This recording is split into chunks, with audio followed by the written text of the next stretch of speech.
Oke, selamat siang Bapak Ibu. Masih semangat ya. Ini sebenarnya biasanya kita bikin pelatihan jam 2 dulu sampai jam 4, tapi katanya kurang waktu ya. Tapi kalau jam segini yang repot saya, tadi nggak kedapetan lift jadi harus pakai tangga. Jadi ngos-ngosan. Ini masih ada sisa-sisanya habis makan. Oke, jadi eh ya kita akan masuk ke topik yang sebenarnya menurut saya adalah topik yang saya pikir Bapak Ibu udah tahu. Ya, cuma mungkin ini perlu di-refresh. Sebenarnya kan tujuannya acara ini dari PIK adalah untuk dosen-dosen baru sebenarnya. Jadi kalau ada dari Bapak Ibu yang sudah lama tapi ikutan, mohon jangan bosen. Karena mungkin topiknya banyak pengulangan dan saya udah tahu gitu ya. Gak apa-apa, bisa bantu yang lain. Oke. Ya, jadi integritas akademik.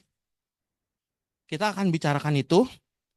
Dulu sebelum ada Permendikbud 39 ya, Permendikbudristek tahun 39 nomor 39 tahun 2021, saya selalu kelas saya itu ngomonginnya Permendiknas 17 tahun 2010. Nah, ada yang bisa tahu Permendikbudristek 39 tahun 2021 yang waktu itu semua dikumpulin di Gedung D, dibahas sama Pak Erik.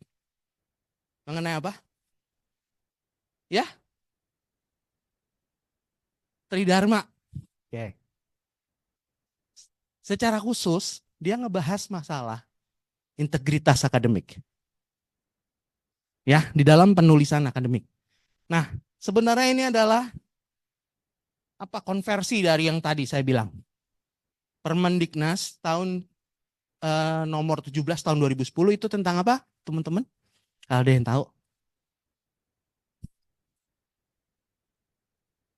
Plagiat, plagiarisme. Ya.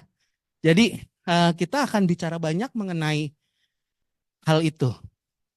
Ya, tapi mungkin ketika saya ditanya nanti masalah apa namanya? Etika dan moral, kita jangan ngomongin itu ya, karena lagi panas-panasnya ngomongin itu, jadi nggak usah diulang di ruangan ini. Ya, jadi kita tidak berpolitik gitu di situ. Oke, sekarang kita mulai. Topiknya ada 4.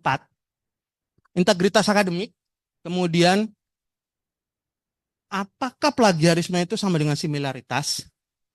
Kalau misalnya sama, samanya di mana? Kalau misalnya beda, bedanya di mana? Lantas kenapa kalau tidak sama atau sama, kok similaritas jadi seperti punishment buat mahasiswa? Dan kenapa Turnitin harus dilanggan 10.000 sebagai satu-satunya universitas di Indonesia yang melanggan segitu banyak akun? Gitu ya. Nah, kemudian kalau kita perlu parafrase supaya tidak terdetek Turnitin, itu gimana caranya? Kalau teman-teman dari bahasa Indonesia nanti mungkin bisa bantu saya. Di sini ada Pak Kusman, ada Pak Pitaya, dan seharusnya memang ini dielaborasi ke mahasiswa supaya mereka nggak pusing masalah parafrase. 75% masalah di Turnitin itu karena parafrase. Ya. Oke. Kemudian nanti saya kasih alat-alat anti plagiarisme bagaimana teman-teman bisa pakai. Pasti teman-teman sekarang udah gampang dapatnya. Karena ini bukan zaman yang tidak terbuka, semua terbuka dan teman-teman bisa cari. Tapi nanti akan kami coba supaya teman-teman bisa ikut merasakan bagaimana menggunakan alat-alat itu. Oke? Yuk kita mulai. Jadi ini ada beberapa pertanyaan yang tadi sering ditanyakan begitu ya.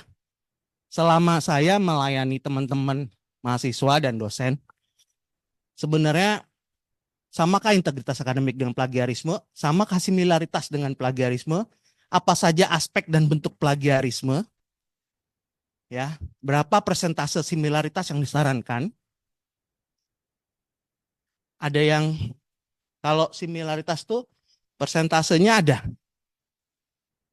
Ada yang berapa pakai di fakultasnya.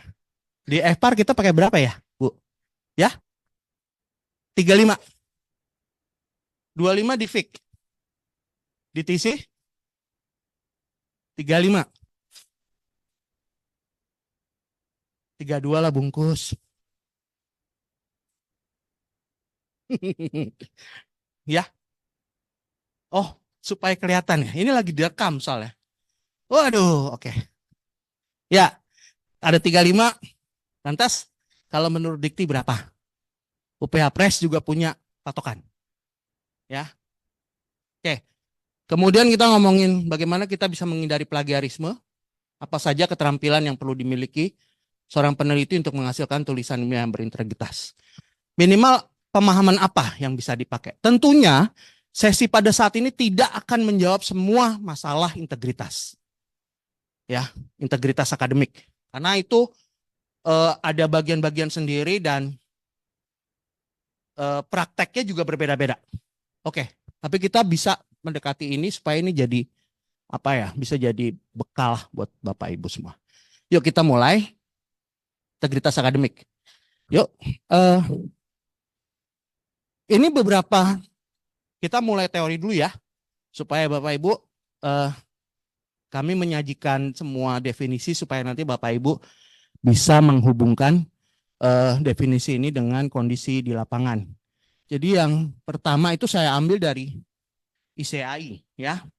Jadi International Center of Academic Integrity. Nah, ini yang paling dipakai. Ini hampir sama dengan yang dipakai oleh Kementerian Kemendikbud ya. Katanya adalah komitmen terhadap 6 nilai.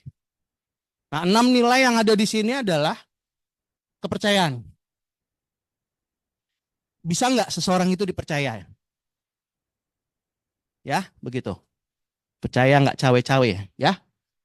Atau adil nggak? Artinya adil apa? Misalnya di dalam konteks ini. Adil nggak ketika Anda mengambil satu ide dari orang lain tapi nggak nyebut namanya? Itu nggak adil. Nah, kemudian rasa hormat. Respect nggak Anda terhadap para scholars yang lain?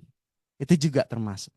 Kemudian tanggung jawab Anda sebagai seorang scholars apa? Ada etika di sana, ada moralitas di sana. Bukan yang penting masuk Scopus.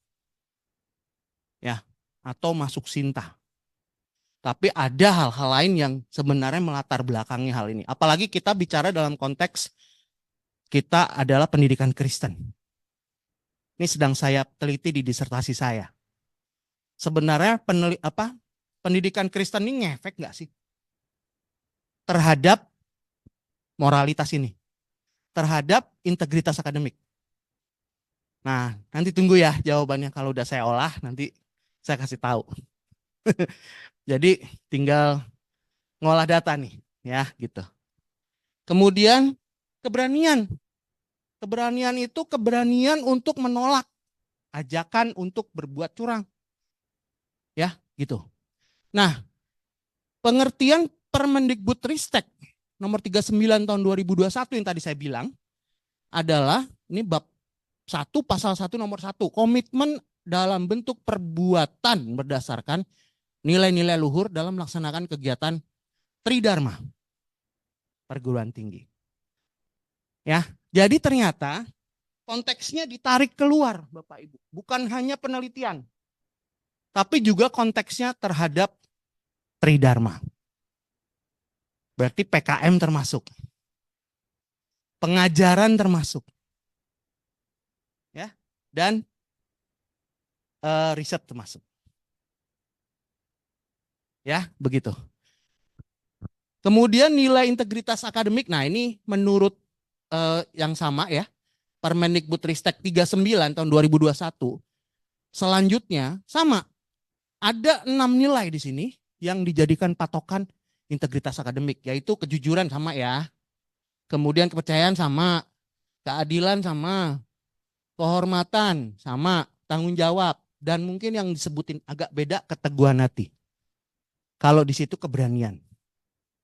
Begitu, ya. Nah, ini hampir sama. Keteguhan hati sebenarnya sama sih. Keteguhan hati untuk tidak melakukan hal-hal yang tidak bermoral. Ya, begitu. Karena sebenarnya kalau ya inti pendidikan Kristen itu harusnya ada di situ.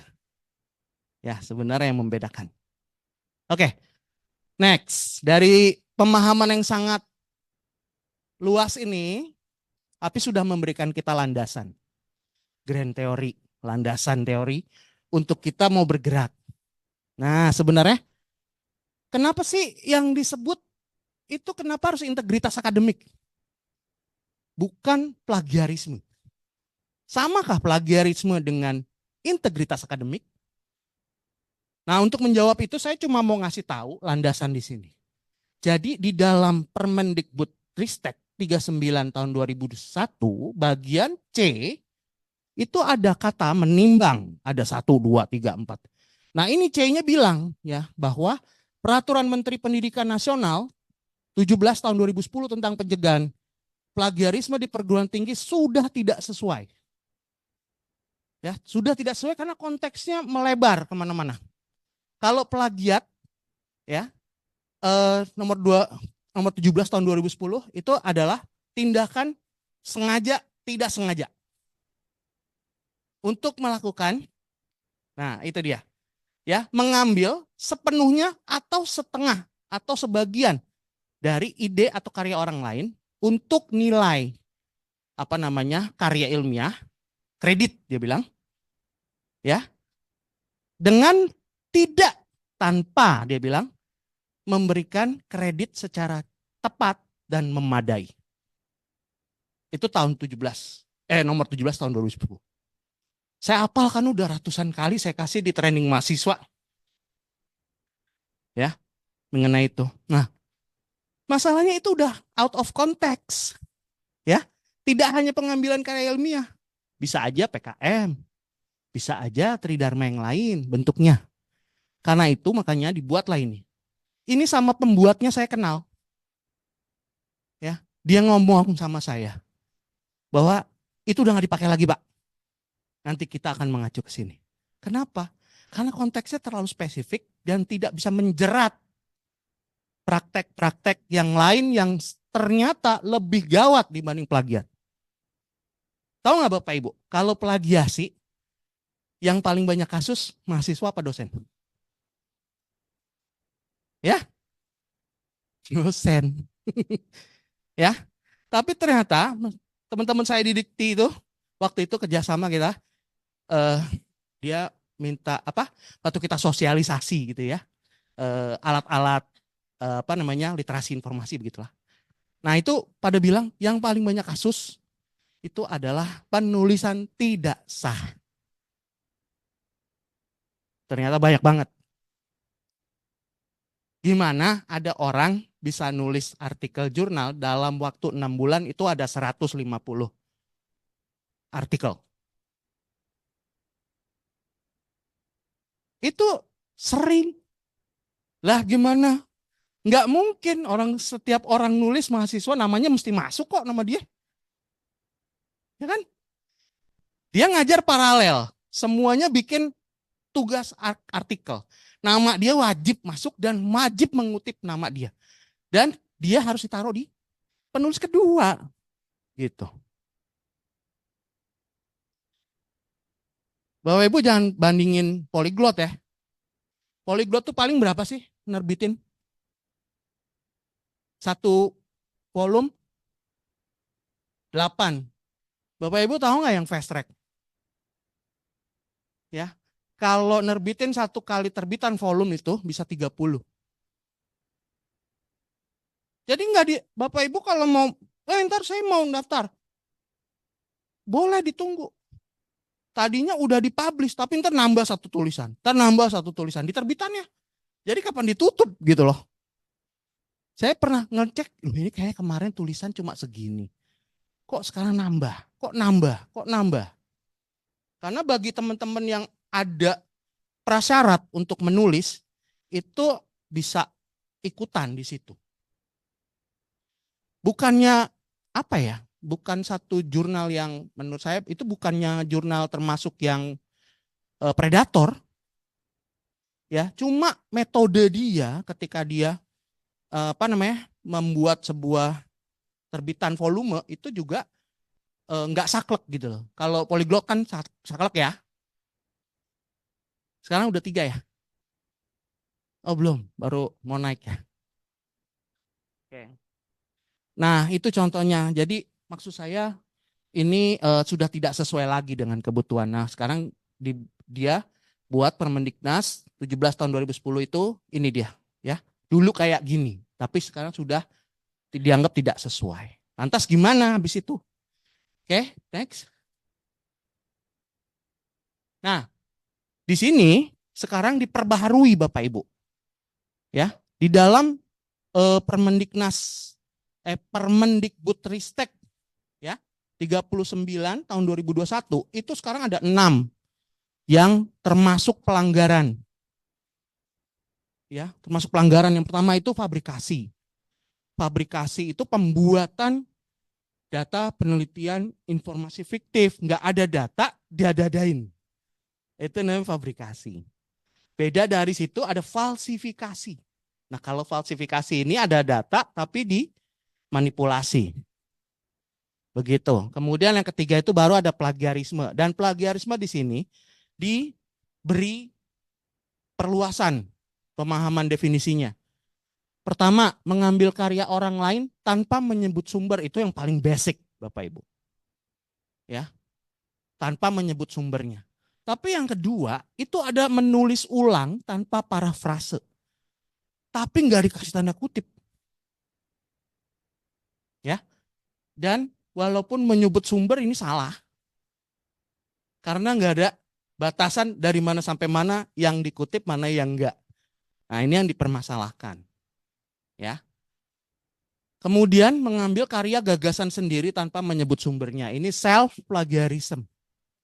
Jadi kebanyakan kita yang sudah memahami bahwa tulisan kita udah banyak.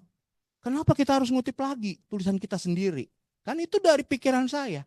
Betul. Tetapi sebenarnya ketika kita sudah membuat sebuah tulisan dan itu bisa diterbitkan, itu berarti pengumuman.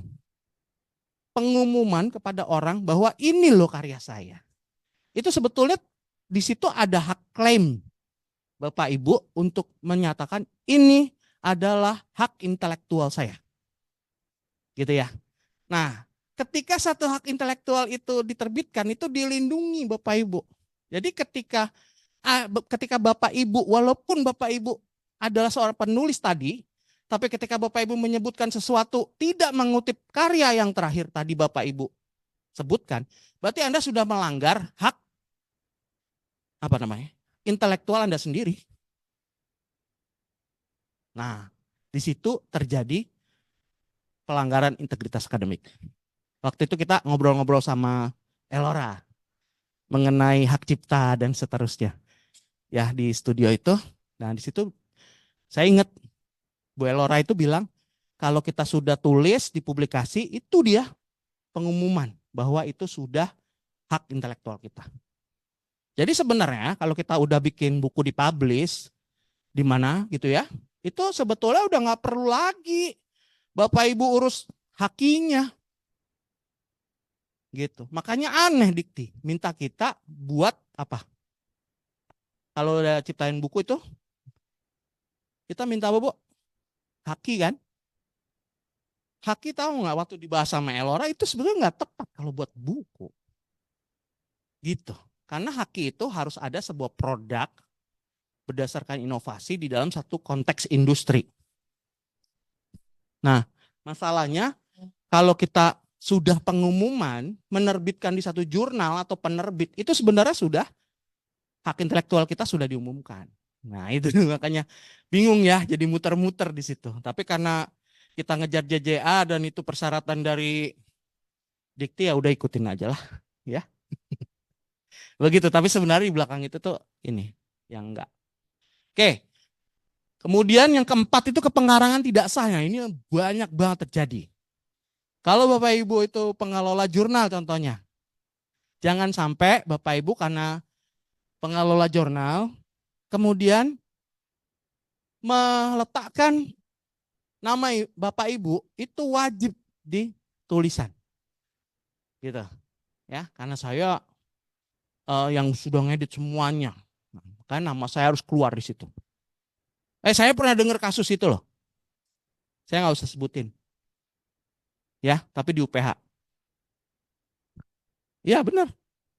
Karena saya kalau orang nanya mengenai jurnal, anehnya ke perpustakaan Bapak Ibu. Padahal kami nggak ngurusin jurnal. Yang ngurusin jurnal itu LPPM. Tapi memang OJS itu yang pertama kali membangun servernya itu dari perpus. Ya, cuma kami tahu bahwa kalau kami ngurusin OJS juga, kami nggak akan ketanganan waktunya. Jadi kami kasih ke LPPM. Karena memang di bawah lembaga LPPM lah harusnya jurnal itu ada. Ya, tapi ini banyak kejadian. Nah, kepengarang tidak sah, pengarang tanpa kontribusi sama sekali, jadi mejeng di situ namanya.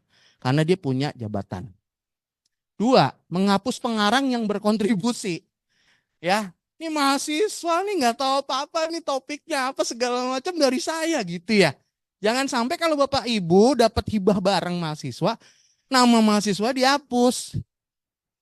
Ya, karena udahlah itu kan supaya masuk SIMkat Mawa itu jadi harus ada nama mahasiswa.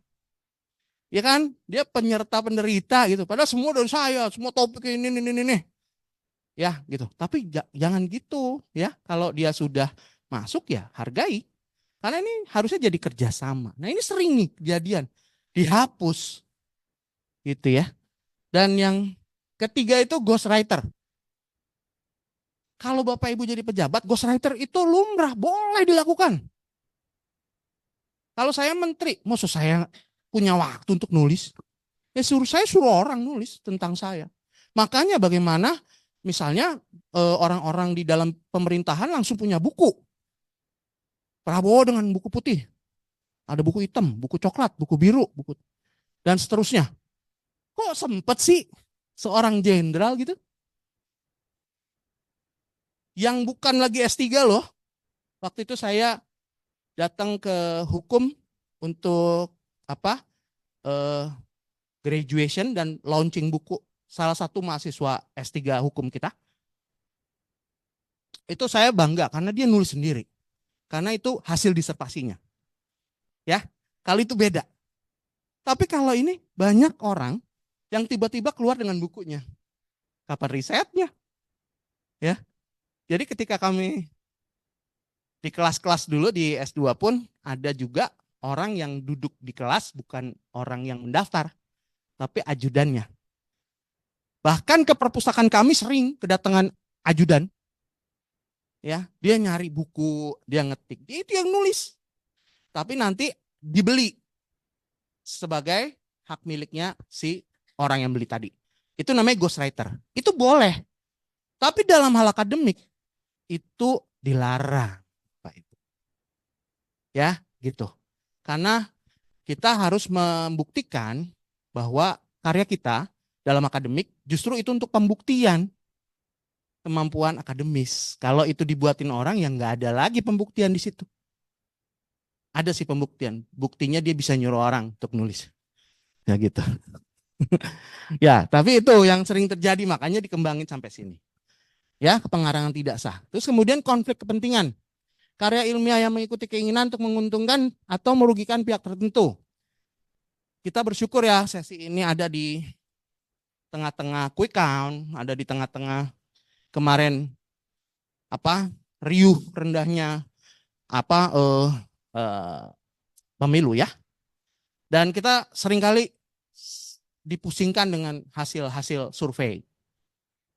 Begitu, ada yang nilainya beda banget gitu ya. Ntar keluar beda lagi dan beda itu bisa sangat signifikan begitu. Nah, di sini nih konflik kepentingan. Kalau itu aja bisa diambil, berarti karya ilmiah juga bisa dimainkan. Bisa enggak? Ini terasa banget waktu apa?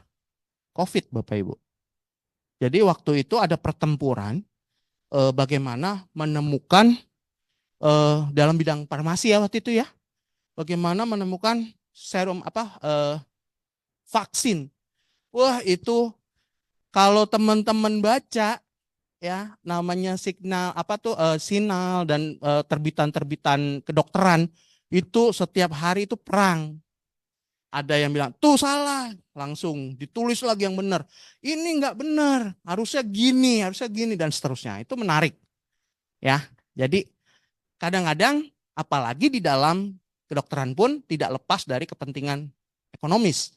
Vaksin itu kan ada faktor ekonomis di belakang. Jadi siapa yang bisa merilis vaksin dan dipakai, wah itu luar biasa keuntungannya, ya. Jadi ini bisa terjadi. Kemudian pengajuan jamak. Kalau ini kayaknya urusannya ini nih, BKD sama JJA. Jadi kalau teman-teman karena BKD-nya mepet Maret, waduh saya belum dijawab-jawab lagi sama yang artikel yang jurnal 1. Kalau gitu saya terbitin lagi deh di jurnal 2. Ternyata di sana bukan ditolak. LOA-nya cuma di hold aja karena nunggu penerbitan. Akhirnya LOA-nya dua-duanya keluar. Nah, itu bahaya. Akhirnya pas dicek mengenai penelitian, sekarang kan pakai Google Scholar, pakai POP, Anda bisa ngecek per nama kan, pakai POP. Jadi ketika dimasukin di POP, publish or perish, itu ketahuan namanya bisa dimasukin keluar semua tuh. Ya, jadi bukan hanya pakai Scopus ya, Google Scholar begitu. Tapi ketika ada di situ fasilitas apa namanya, Nick? Di POP nama apa yang bisa dimasukin? Akun ya. Akunnya Google Scholar ya. Begitu dimasukin Google-nya itu bisa ketarik semua tuh, ya. Anda bisa kelihatan di situ. Kalau double ketahuan tuh. Anda berarti punya 2 judul yang sama di 2 jurnal yang berbeda. Nah, gitu.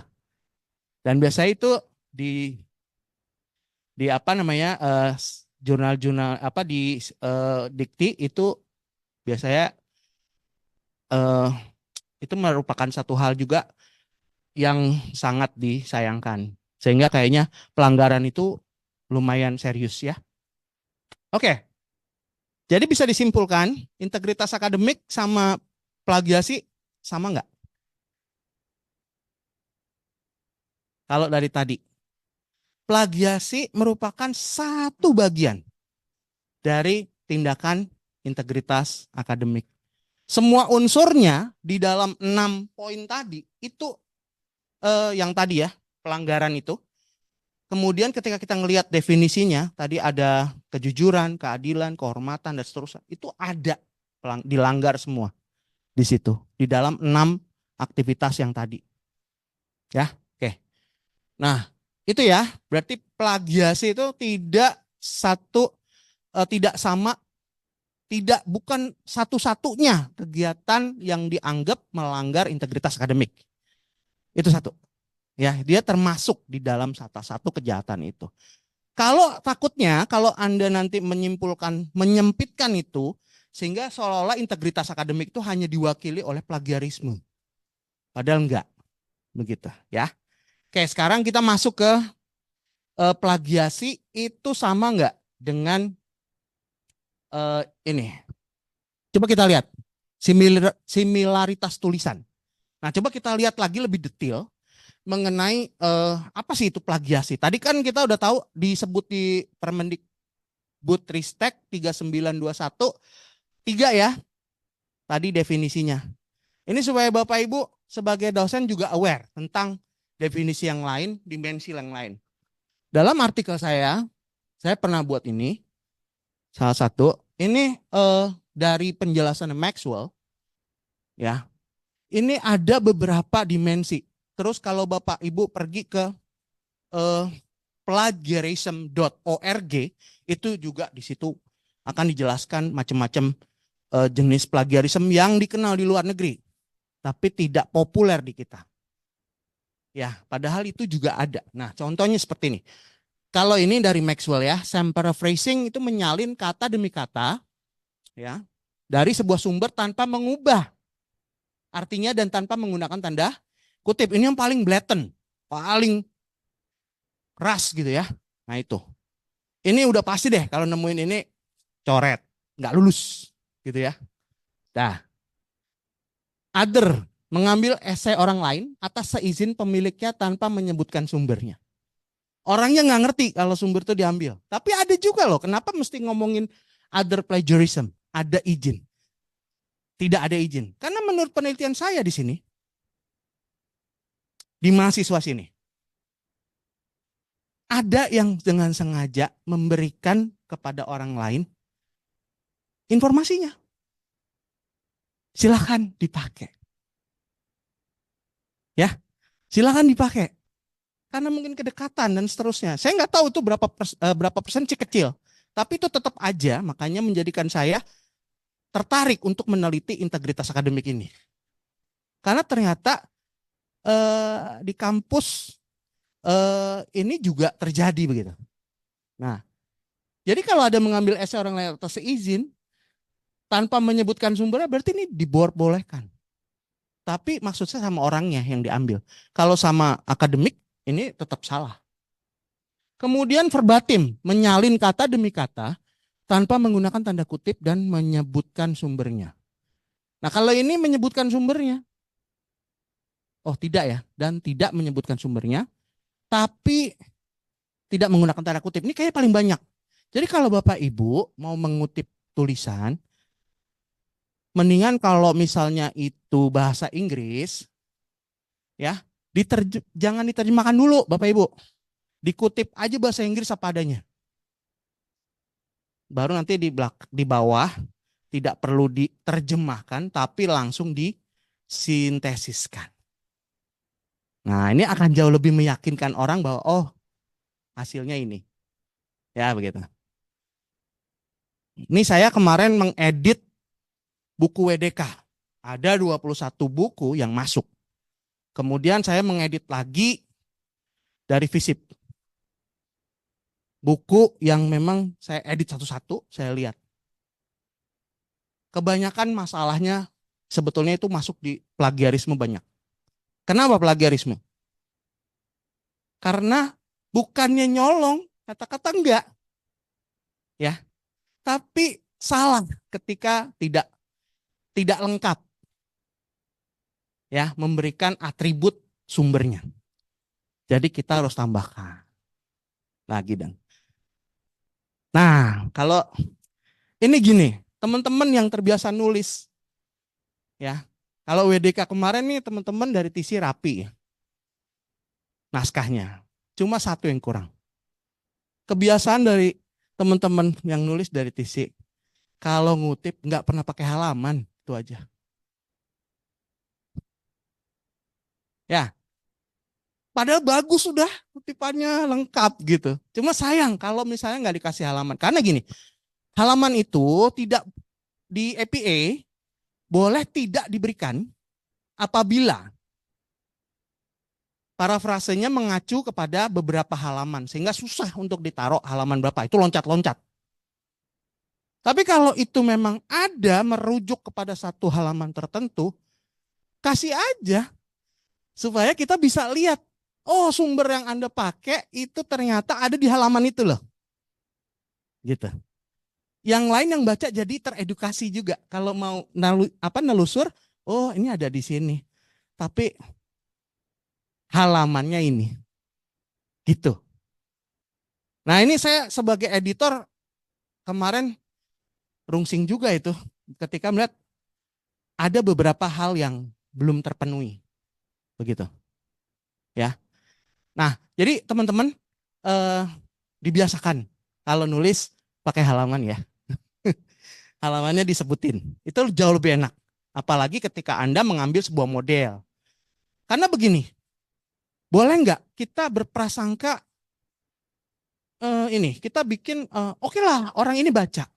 Tapi ada juga orang yang bisa jadi, supaya banyak acuan referensinya, sebutin aja. Kan nggak perlu nyebutin halamannya. Ya nggak?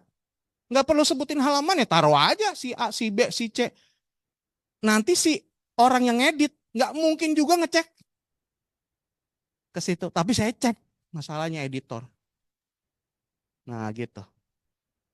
Jadi kalau jadi editor itu ini besok saya hari Pak Rudi akan ikut sama saya apa namanya sertifikasi BNSP.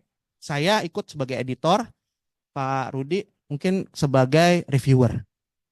Nanti bergilir ya Bapak Ibu yang mau bekerja sama dengan UPH Press, kami akan biayai juga untuk sertifikasi reviewer atau editor. Gitu. Nah, jadi nanti teman-teman punya apa? Bisa kerjasama membantu kami, tapi juga punya BKD yang bisa diitin. Boleh kalau ada yang tertarik email saya. Nanti kalau ada lagi sertifikasi BNSP ini kita akan biayai, ajukan. Oke, gitu. Nah, salah satu syarat editor yang kemarin baru di BIMTEK di pelatihan itu mengetes satu-satu tulisan itu sumbernya bener enggak. Nah, kalau kasus-kasus yang di buku WDK, ini bukan WDK. Kalau WDK itu kan saya udah kasih template rapi. Nah, yang dari yang lain-lain itu waktu saya ngecek edit, ya mungkin di visit tuh ada beberapa tulisan yang tidak begini masuk sumbernya gini. Sumbernya media.com. Tapi yang disebut si A mengatakan bahwa ini gini tentang Republik apa gitu ya. Tapi dari media.com. Pusingnya setengah mati kan saya nyari di media.com artikel yang dia maksud gitu. Nah, itu saya edit tuh. Saya sampai dapat artikelnya baru saya taruh di Turabian. Mana Turabian lagi? Ya? Iya, bukan EPA. Kalau Turabian itu repotnya dia udah keluar tuh di catatan kaki. Nah, di catatan kaki kalau saya terbitin begitu atas UPH Press, malu saya. Kan kalau saya terbitin berarti, wah maksud Turabian isinya media.com. Tuh itu catatannya. Gak bisa gitu. Ya. Jadi memang harus artikel. Itu mengacu kepada website. Website itu terakhir. Yang penting artikelnya judulnya apa? Kalau ada pengarangnya, pengarang dulu, artikel, baru media media. Kalau ada media, kalau itu dari buku, kalau itu dari jurnalnya, baru URL-nya baru. Jadi nanti teman-teman kita yang akan menulis pasti kita bantu untuk panduannya berikutnya. Nggak apa-apa, tapi yang penting semangatnya teman-teman dulu menulis. Ini akan menyusul book chapter dari FIK kedokteran. Udah mau submit nih, ya. Tapi saya belum sempat Pak. Jadi satu-satu. Bahkan bukunya Pak Koyautung juga masuk ke kita. Ya, belum saya edit tuh. Nah, jadi saya seneng nih teman-teman bersemangat. Nanti tinggal kita bantu supaya tidak melanggar ini. Oke? Oke, sekarang verbatim sudah ya. Menggunakan tanda kutip. Kemudian recycling, menggunakan sebuah makalah lebih dari satu kali penerbitan atau tugas. Teman-teman kalau mau cek ya, yang jual tugas akhir tuh banyak banget. Ya, ini bukan rahasia lagi. Kalau ada tempat fotokopi atau tempat buat skripsi, itu kalau di Jakarta Timur dekat saya tempat tinggal saya itu Jalan Paus. Romangun. Dekat HKBP sana ibu tahu tuh. Bener ya Bu, itu tempat fotokopi, itu tidak hanya tempat fotokopi, tapi itu juga menerima mau minta skripsi, penelitian apapun dia kasih. Tinggal bayar. Nah kayak gitu. Jadi recycling paper itu ada Bapak Ibu. Ya, ghostwriter. Jadi jangan pikir ini mitos. Mungkin karena kita di UPH ya. Gitu. Jadi kita nggak tahu yang jahat. Tapi kalau kita coba lihat di dunia luar banyak. Gitu. Nah, oke, next.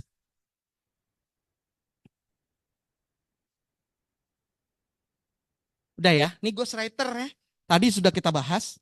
Kemudian illicit. Nah ini menyalin kata demi kata dan mengubah struktur menjadi parafrase, tapi enggak nyebutin sumbernya.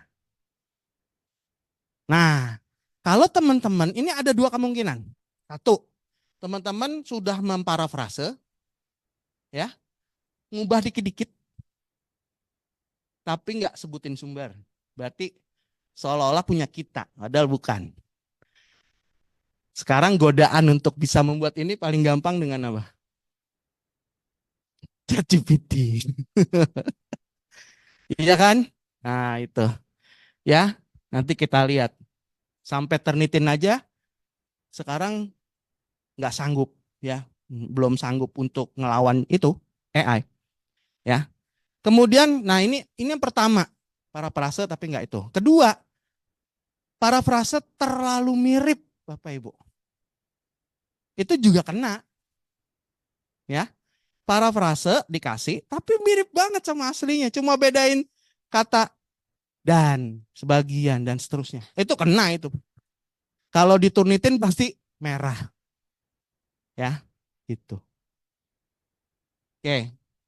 Purloining mengambil esai orang lain tanpa seizin pemiliknya, tanpa menyebutkan sumbernya. Kalau tadi itu apa tadi diizinin, kalau yang ini enggak, ya gitu.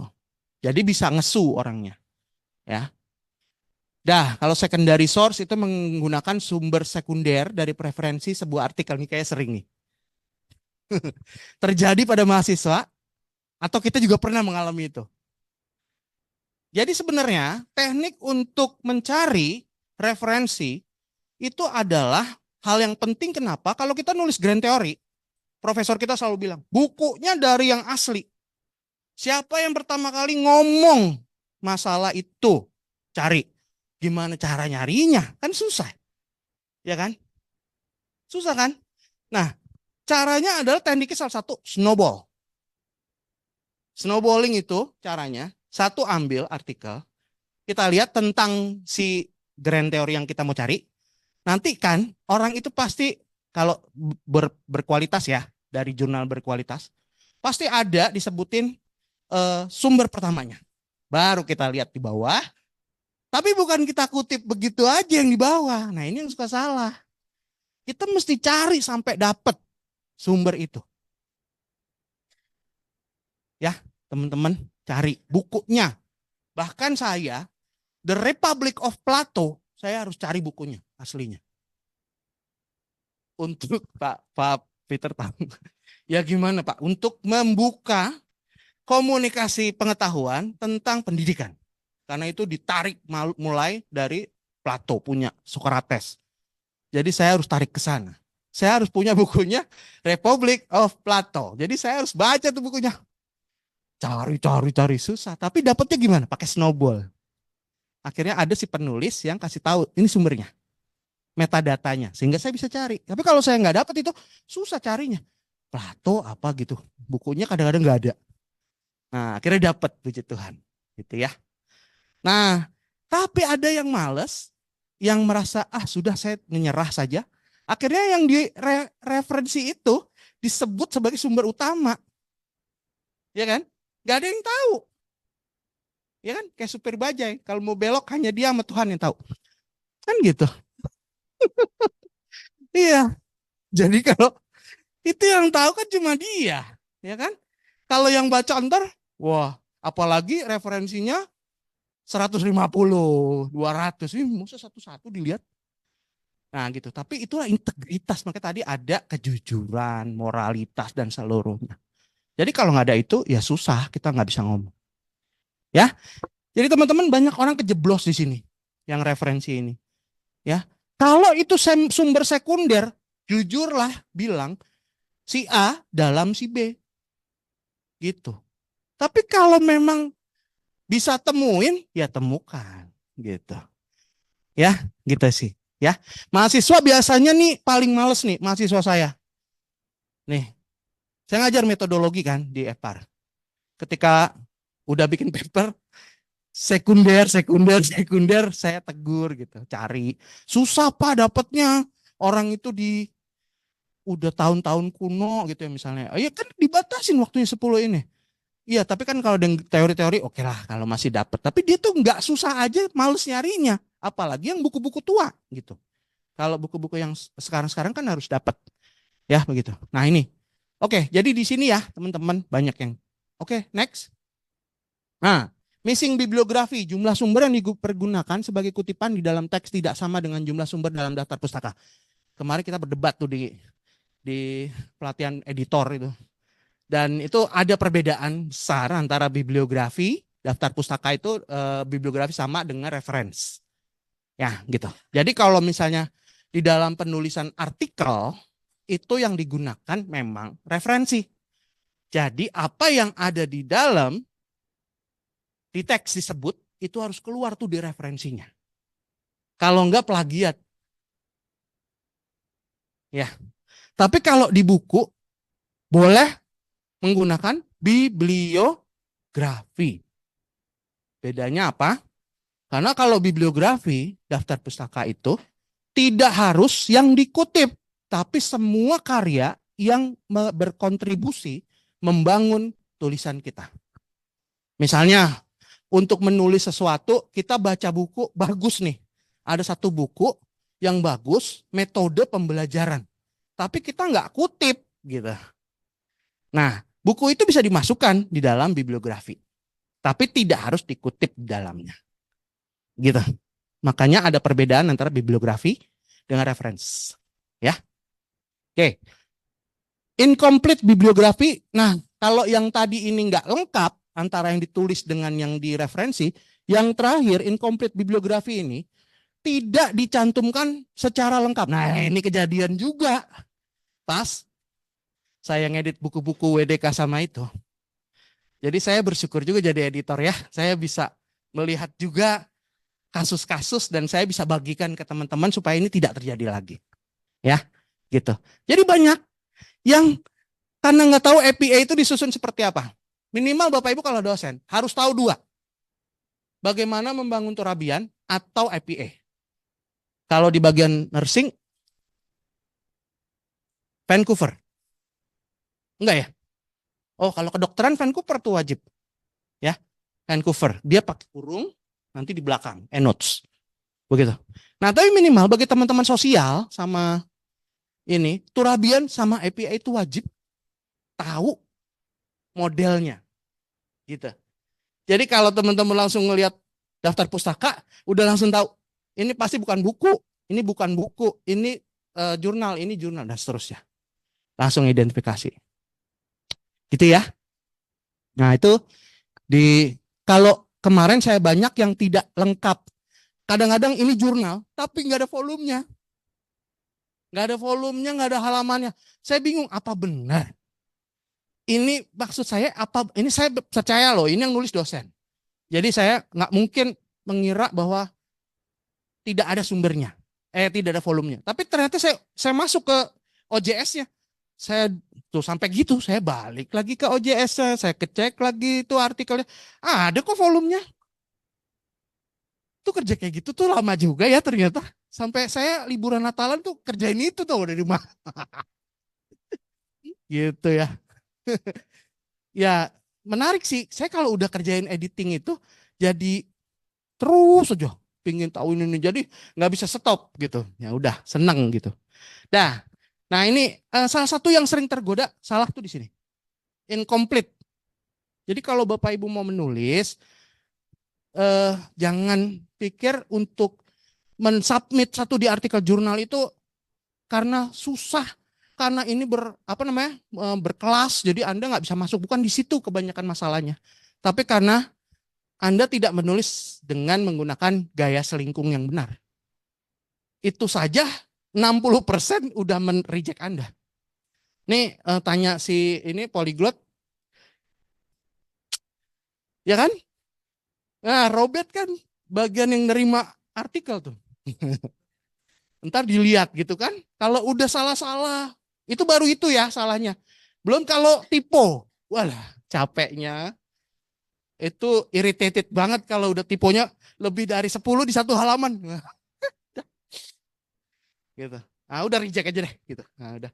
Nah, ini jadi bagi kita kalau kita ngomongin integritas akademik termasuk itu, ya.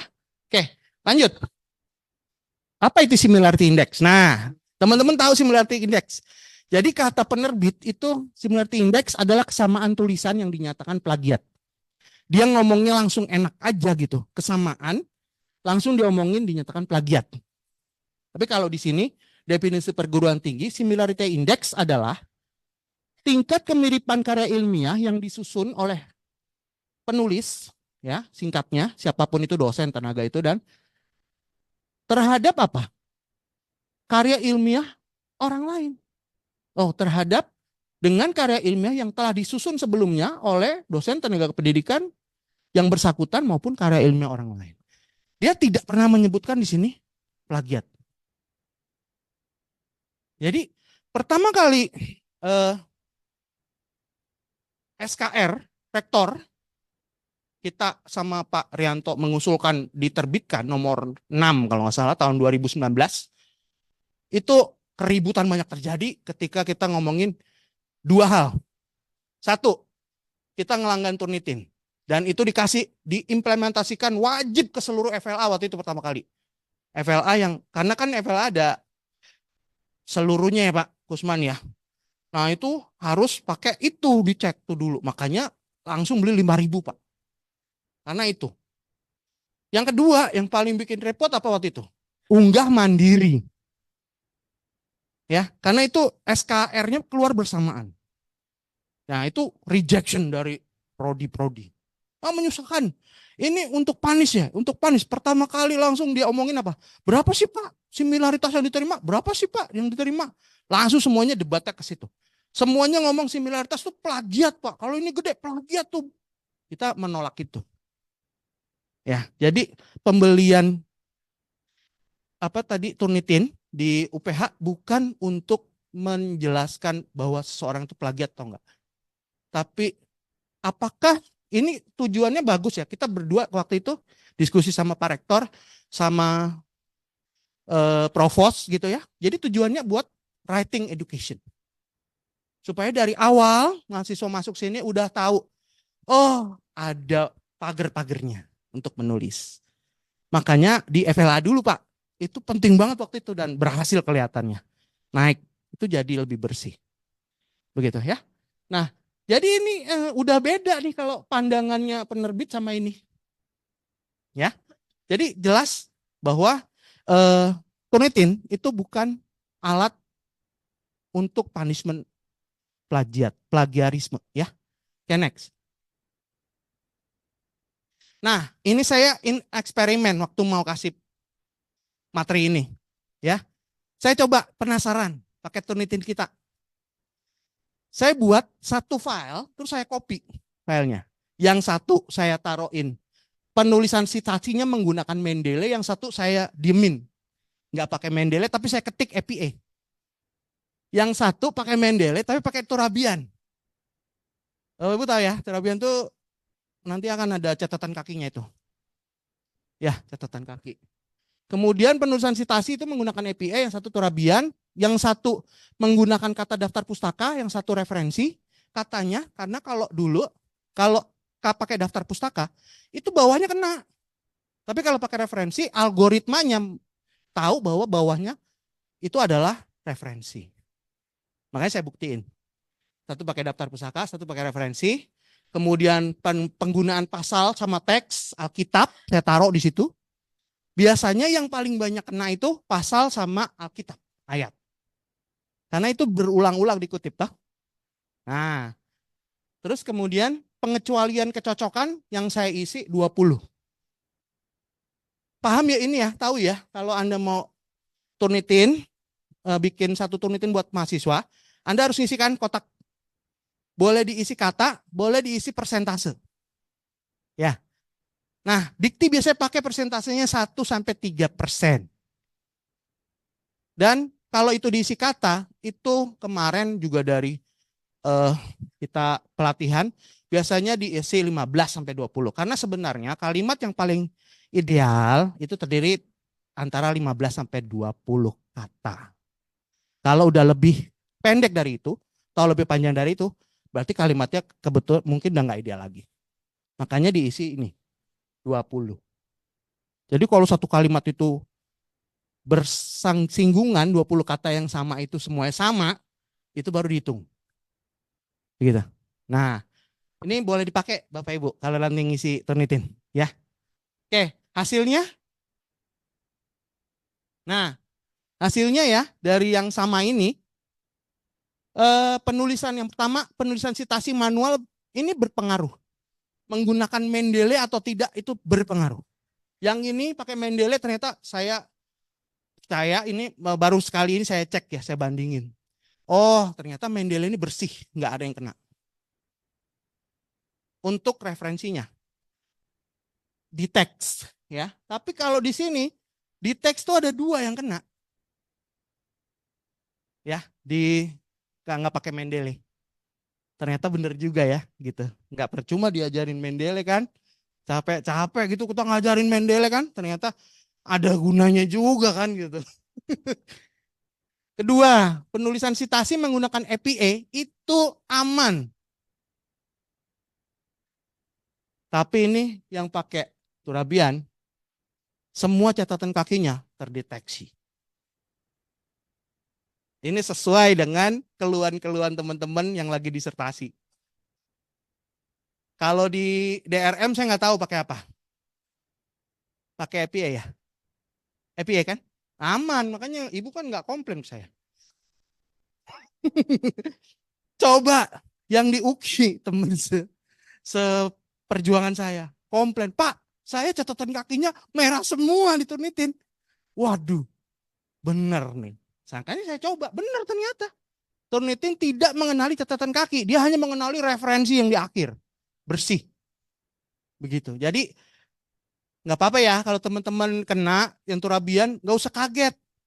Biasa itu. Ntar juga di-exclude ya. Minta di-exclude aja. Gitu.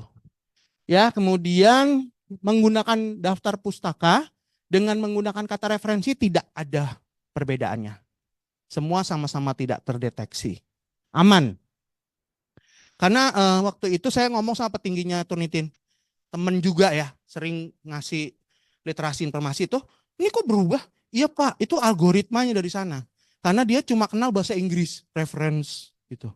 Referensi. Tapi itu bisa dimasukkan, nah kayaknya sekarang udah aman.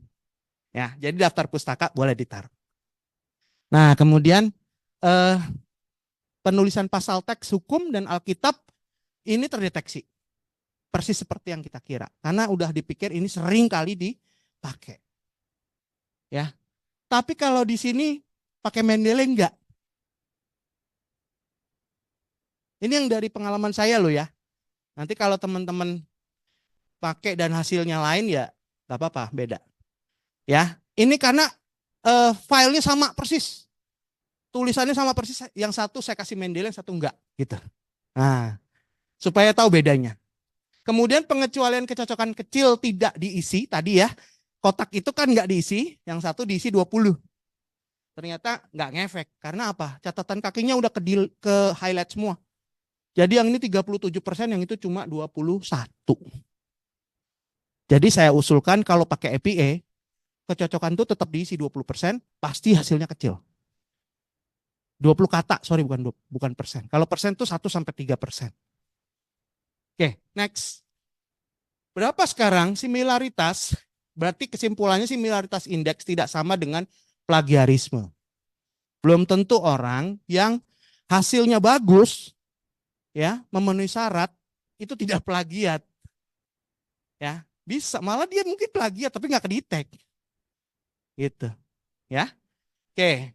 Jadi ini pengecualian atau exclude ini menjadi hal yang penting ya Bapak Ibu. Kalau Bapak Ibu meriksa mahasiswa, jangan langsung vonis di plagiat nih, gede tinggi, keluarin dulu yang nggak perlu itu, baru nanti bisa lihat hasilnya supaya akurat. Oke, sekarang berapa sih similaritas yang kita pakai?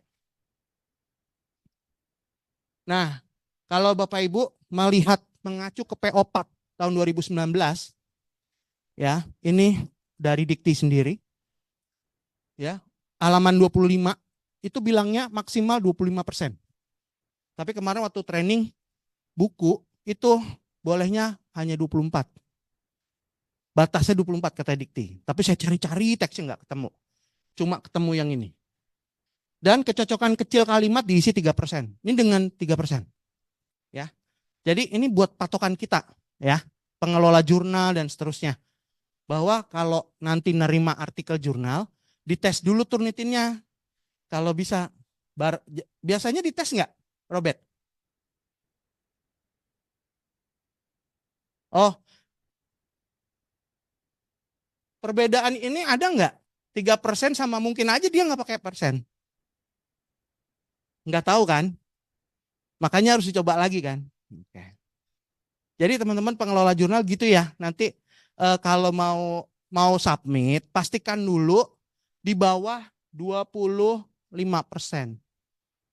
Ya, akan jauh lebih bagus hasilnya. Apalagi kalau mau masuk yang Scopus gitu ya. Nah, itu biasanya di bawah itu. Kemudian penilaian angka kredit jabatan akademik di dosen di UI nih, saya lihat dia punya sendiri kan. Nah, maksimal tuh 30%. Untuk karya keseluruhan dan sumber primer yang dipakai, artinya sumber utama bukan sekunder ya, yang disebutkan di dalam gitu. Itu maksimal 5% ya penggunaannya. Kemudian peraturan rektor kita yang tadi saya bilang, jangan kaget ya. Waktu itu memang perdebatannya akhirnya kita aman dulu lah 45%. Jadi kalau nanti dilakukan di prodi kurang dari itu boleh. Tapi kita punya payungnya ini. Ya, jadi gitu. 45%. Dan UPH Press ambil tengahnya 35%. Gitu. Karena saya pikir kalau kita kepres dengan 25% atau 20%, nanti siapa yang keterima nulis susah. Gitu. Iya kan?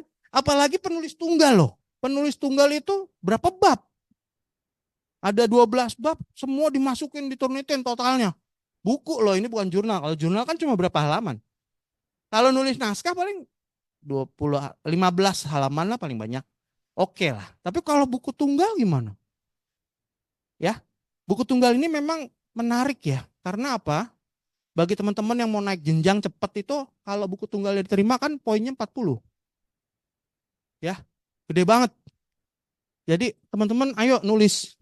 Gak apa-apa, ntar saya bantuin supaya Turnitinnya rendah. Ya caranya diajarin para frase kan gitu. Ya gitu. Nah ini. Oke. Dah. Jadi nanti teman-teman pakai ini sebagai patokan ya. Kalau di FISIP berapa? Hah? 25 ya? Berarti nyamain dikti. Oke, nggak apa-apa. Oke, baik.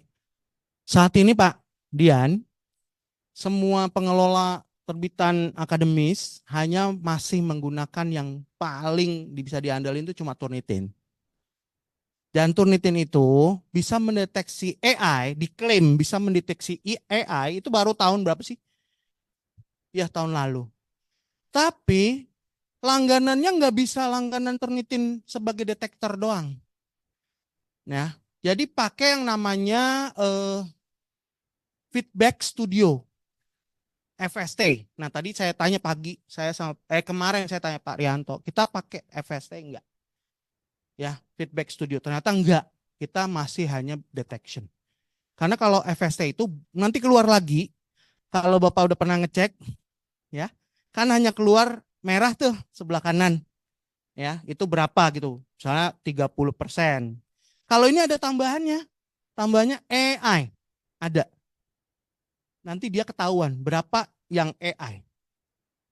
Ketahuan ini manusia atau campuran atau berapa persen. AI ketahuan, Pak. Nah, ini yang agak susah. Jadi makanya saya pikir sekarang ini belum bisa menerapkan aturan originalitas itu dengan uh, full ya Pak, karena memang masih ada keterbatasan alat deteksi similaritas begitu.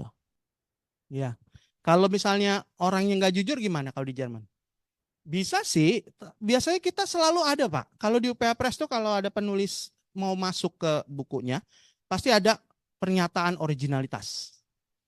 Apakah ini adalah karya sendiri atau ada bantuan dari orang lain dan seterusnya. Jika ini sudah tanda tangan, itu akan mengikat secara hukum. Nantinya kalau kan lagi pula gini Pak, kalau buku tulisan di jurnal atau di penerbitan bukan tanggung jawab, misalnya ditemukan sesuatu, itu bukan tanggung jawab penerbit, tapi tanggung jawab penulis nantinya. Begitu. Nah, makanya Selalu penerbit pakai klausul apa? Isi di luar tanggung jawab penulis. Karena memang kita nggak bisa ngecek sampai ke dalam, memastikan bahwa si penulis itu benar-benar pure, tidak menggunakan alat bantu atau tidak plagiat. Yang kita bisa buktikan hanya dengan menggunakan similaritasnya berapa. Gitu. Sementara gitu Pak. Ya, oke. Ada lagi Bapak Ibu mau tanya dulu? Kalau enggak kita lanjut.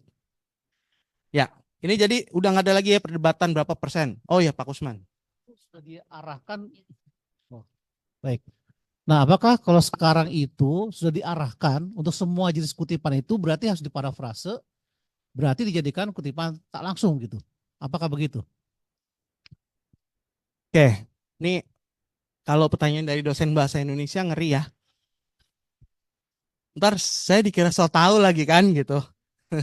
Jadi gini Pak, saya selalu tanya, saya selalu ajarkan di training-training saya akademik writing. Kenapa ada dua jenis kutipan? Ada kutipan langsung, ada kutipan tidak langsung. Itu bukan pilihan, tapi ada fungsinya. Kenapa kita mengutipnya harus langsung? Kenapa kita mengutipnya paraphrasing? Nah begitu. Jadi itu dulu Pak yang mungkin kita berikan eh, pemahaman kepada akademisi ya, maksudnya dari mahasiswa kita dan juga mungkin nanti teman-teman juga paham itu bahwa kenapa kita harus mengutip langsung. Kutipan langsung adalah kutipan yang digunakan untuk sumber-sumber atau informasi yang tidak boleh diparafrase. Contoh, ayat Alkitab diparafrase. Kan nggak boleh Pak ya. Undang-undang nggak boleh diparafrase. Ya, nah itu harus dikutip menggunakan kutipan langsung. Tapi selain itu harusnya bisa diparafrase yang artinya boleh dibahasakan kembali karena sebetulnya Pak penulisan itu sebenarnya kan tingkat tertinggi dari Bloom taksonomi yang tujuannya adalah untuk menganalisa thinking, HOTS, high order thinking skills. Makanya ketika kita menghasilkan tulisan itu harusnya udah hasil tertinggi dari kemampuan kita menganalisa dan sintesis ya Pak gitu. Nah, jadi seharusnya kita mensintesis dari apa yang kita temukan di sumber-sumber menjadi sebuah komposisi. Jadi harus ya kemampuan tertinggi seorang penulis adalah di parafrase karena dia menganalisis, bukan mengutip. Jadi kalau definisi bisa Pak diparafrase berarti ya. Nah, tergantung Definisi. Pak definisinya. Definisi bisa dikutip secara langsung, tapi tentunya kita nggak boleh salah ngajarin mahasiswa kita, karena di kelas bahasa Indonesia saya bilang, kamu kutip dua definisi dan kamu harus tahu analisis dari dua definisi itu apa perbedaan dan persamaannya. Baru itu yang ditaruh di definisi ketiga, yaitu definisi dia. Boleh Pak, ya, tapi itu harus dianalisis. Gitu. Ada lagi? Mungkin itu menjawab ya Pak. Sip. Kalau nggak ada, kita lanjut. Ya, oh ini saya mana nih? Sibuk jalan-jalan sih Niko. Oh iya, sekarang yuk kita sama-sama, walaupun saya tahu Bapak Ibu bukan mengajari ya Bapak Ibu ya, penulis-penulis pasti Bapak Ibu ini. Saya hanya mau kasih kiat sederhana supaya Bapak Ibu boleh nanti memberikannya mungkin kepada mahasiswanya ketika ngajar bagaimana memparafrase. Baik, coba kita mulai. Bagaimana memparafrase? Jadi parafrase itu suatu teknik dalam penulisan melibatkan penyajian kembali. Ya, suatu frase disajikan kembali informasinya dari sumber aslinya menggunakan kata-kata dan struktur kalimat yang berbeda. Saya nggak pakai grand teori di sini, ya. Langsung aja dapetin dari Balai Besar Penjaminan Mutu Pendidikan. Ya, jadi saya anggap ini mewakili lah pikiran pemerintah. Oke, pengungkapan yang kedua itu dari Kamus Besar Bahasa Indonesia itu pengungkapan kembali suatu tuturan dari sebuah tingkatan ataupun beragam bahasa.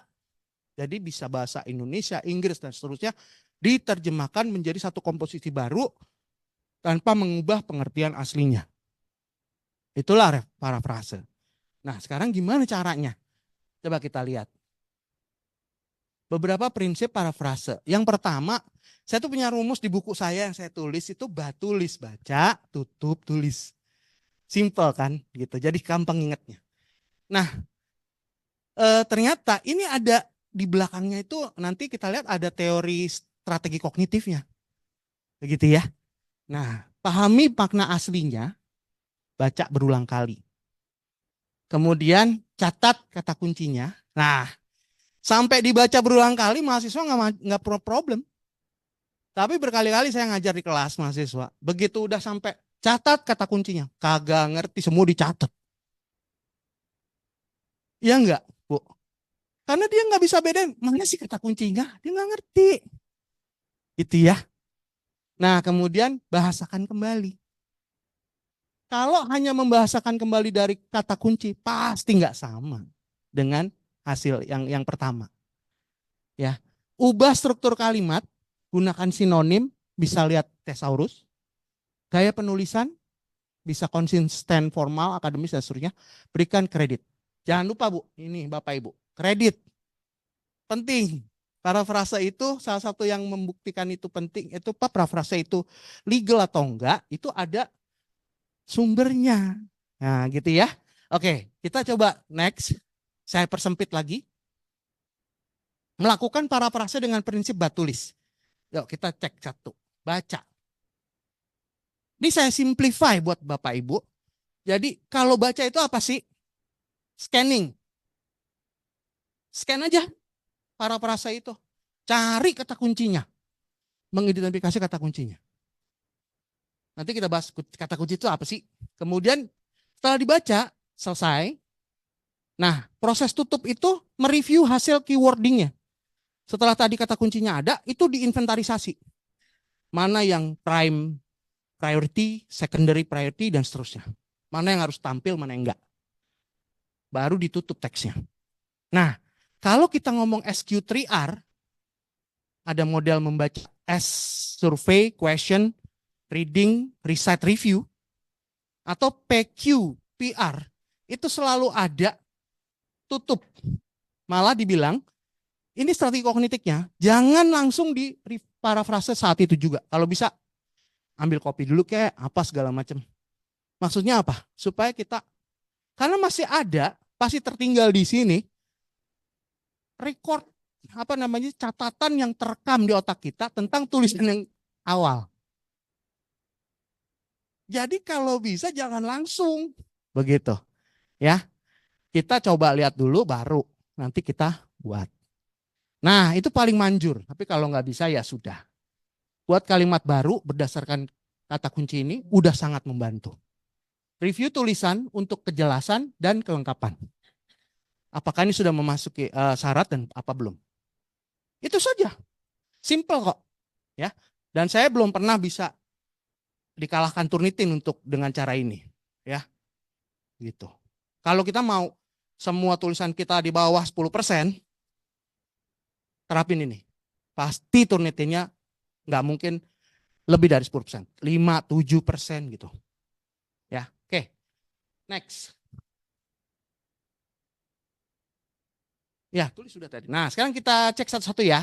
Menggunakan teknik membaca, scanning tadi. Next, tadi udah saya jelasin semuanya.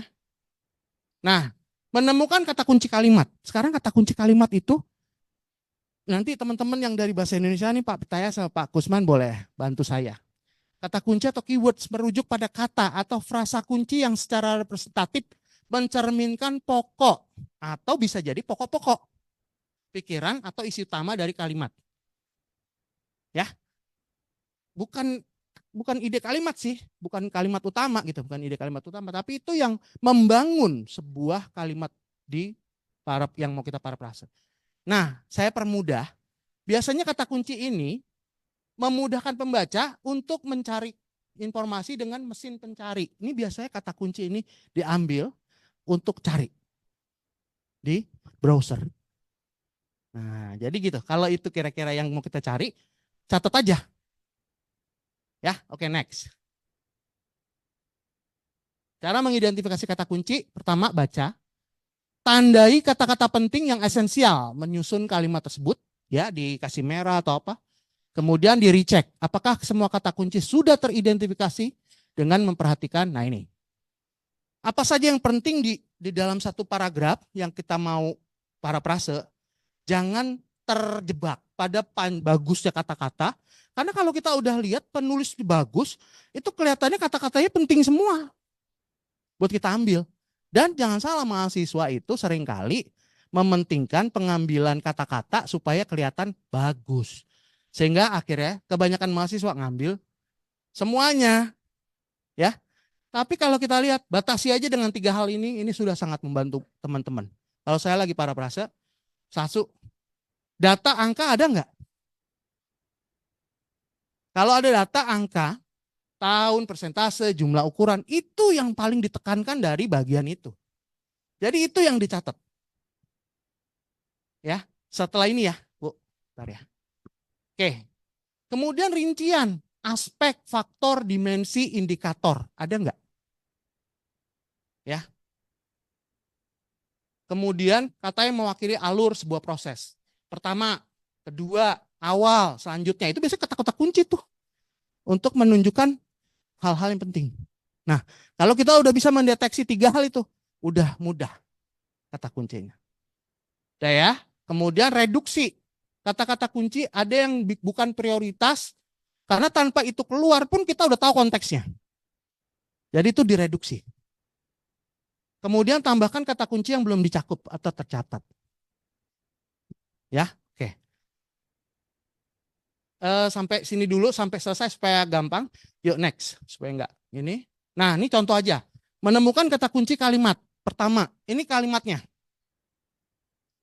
Oke, sebelum masuk ke deteksi tadi, coba teman-teman baca, bisa nggak kira-kira nanti apa yang teman-teman ambil kata kuncinya sama nggak dengan yang saya ambil? Mungkin kita beda, ya kan? Menurut saya ini kata kunci, menurut teman-teman ini kata kunci. Coba dicatat boleh, dilihat, ntar kita lihat sama-sama.